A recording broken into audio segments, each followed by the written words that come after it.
ಸರ್ಕಾರಕ್ಕೆ ಮತ್ತು ಪೊಲೀಸ್ ಇಲಾಖೆ ಸಾಧ್ಯ ಇಲ್ಲ ಅಂತ ಹೇಳಿದ್ರೆ ನಾವು ಅರ್ಥ ಮಾಡಿಕೊಳ್ಬೇಕಾಗಿದೆ. ಯಾಕಂತ ಹೇಳಿದ್ರೆ ಸ್ವತಃ ನಮ್ಮ ರಕ್ಷಣೆಯನ್ನು ಇನ್ನು ನಾವೇ ಮಾಡಬೇಕಾದಂತಹ ಅನಿವಾರ್ಯತೆಗಳು ಈ ಜಿಲ್ಲೆಯಲ್ಲಿ ನಮಗೆ ಕಾಣ್ತಾ ಇದೆ.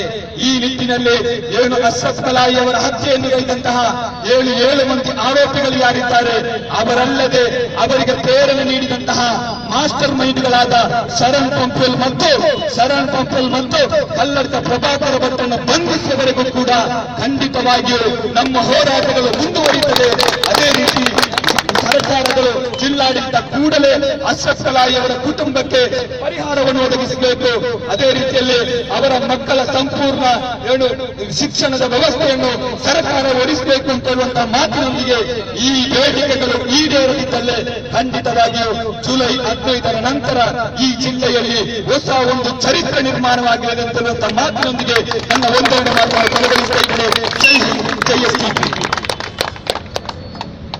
ಅಶ್ರಫ್ ಕಲಾಯಿಯ ನ್ಯಾಯಯುತ ತನಿಖೆಯಾಗಬೇಕು. ಇದರ ಹಿಂದಿರುವ